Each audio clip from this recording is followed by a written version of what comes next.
Please welcome once again, John Denver.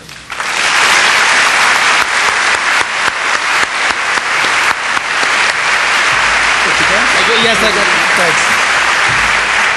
Thank you very much. I have the same glasses, and I'm very, very happy to have this opportunity to share a few thoughts with you this morning. This was unexpected. I only found out about this last night, and am very happy to do it, although I should tell you that the only course I ever failed in my life was a course in college on extemporaneous speaking. So somehow that just kept popping up through the night as I lay awake trying to think what it is, given this incredible opportunity, that I would like to share with you. And I think that it does have to do with choices in action. I hope that by my presence here I can express to you choices in action. I hope that what I have to say is an expression of that, and I'm sure that there will be other expressions that you will experience not only from each other but certainly from me through the course of these 3 days. When we were up on the mountain for our brunch, Jay talked about the glorious day that we had, and he said we didn't choose that. And in the chance that I had for a few remarks, I disagreed with him, because I believe that we did choose this day. That we, in fact, together, and with a whole lot of people who aren't here, obviously, and who may not even know that we're here, we did create this day. And I would propose to you that by our choice, by our simple, willful choice, that were it not as bright as it is out there, that it could still be that bright in here, in each of our hearts, if we were to choose to make it so. And certainly, we have a lot of help, a lot of support in that area today with the day that we have been given. I have a little story. What kind of August have you had?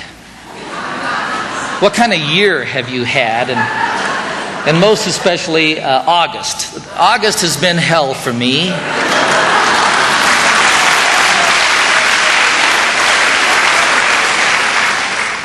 For about 7 or 8 years, and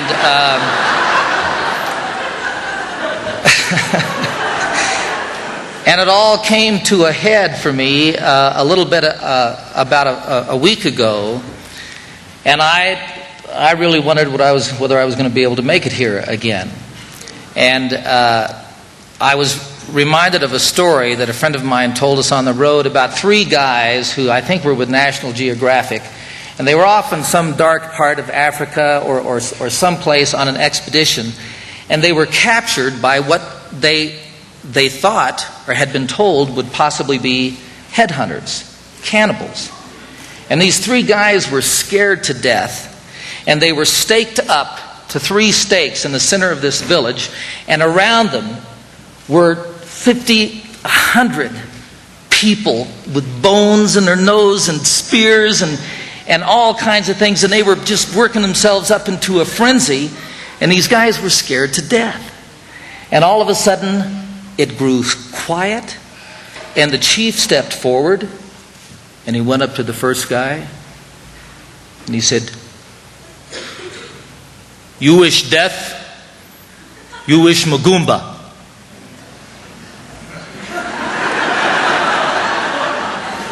And the guy said, "I don't want to die. I don't know what Magumba is, but I don't want to die. I choose Magumba." And the chief said, "Magumba!" At which point some guys stepped forward, cut him off of the stake. They picked him up over their heads. They dragged him off. This guy started screaming. The other 2 couldn't see him. He was going on in the crowd. There was dust being raised. I mean, it sounded like they were doing terrible, unspeakable things to this poor fellow. And as the screams got quieter and quieter, everything else got louder and louder, and they couldn't imagine what was going on until pretty soon it got all quiet again. And the chief stepped up to the second guy.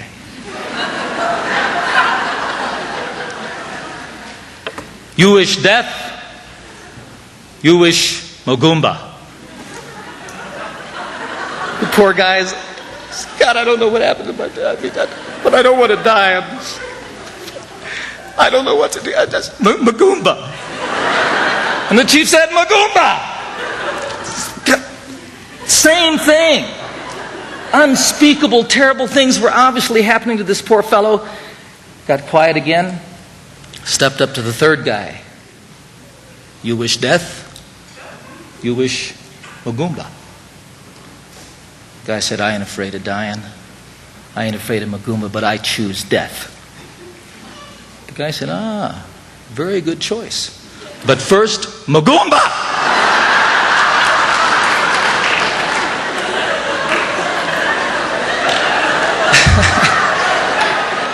So it occurred to me sometime this past weekend, as I was really in as deep and dark a place as I think I've ever been, when I've been told and when I can feel that all kinds of really wonderful things are starting to happen in my life, that I've taken a wonderful step in my life for myself, that wonderful things are happening, showing up out there in my business. They haven't come to fruition yet, but I can see all of this stuff happening. And yet here I am. I mean, I can't tell you all the stuff that's going on for me this month of August. And it occurred to me that God was saying, John, it's wonderful things going to happen for you, boy. But first...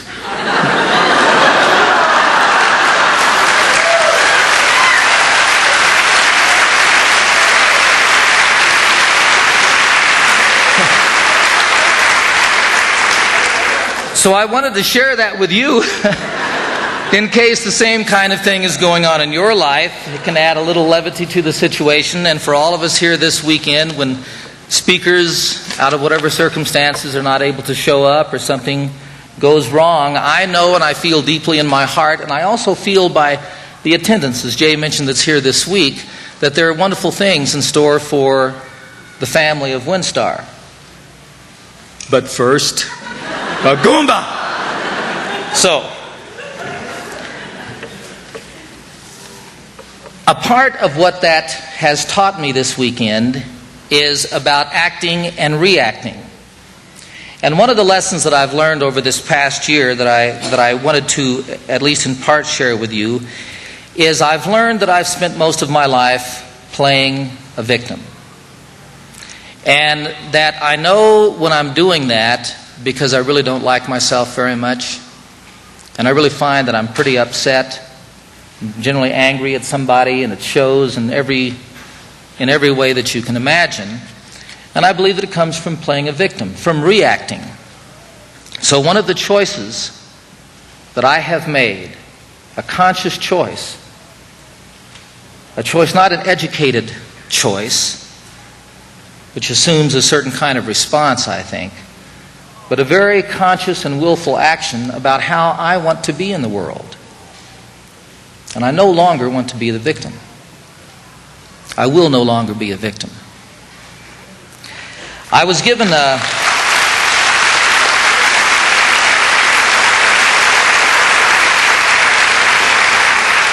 my assistant, Stephanie Ryan, sent me this wonderful thing a couple of days ago. I guess it was actually Monday when I got home, and she knew the kind of weekend I was having last week. And she sent me this from the Chicago Daily News, dated February 5th, 1960, by a fellow named Sidney J. Harris. I walked with my friend to the newsstand the other night, and he bought a paper thanking the newsboy politely. The newsboy didn't even acknowledge it. A sullen fellow, isn't he? I commented. Oh, he's that way every night, shrugged my friend. Then why do you continue to be so polite to him? I asked. Why not? Inquired my friend. Why should I let him decide how I'm going to act? As I thought about this incident later, it occurred to me that the important word was act. My friend acts toward people. Most of us react toward them.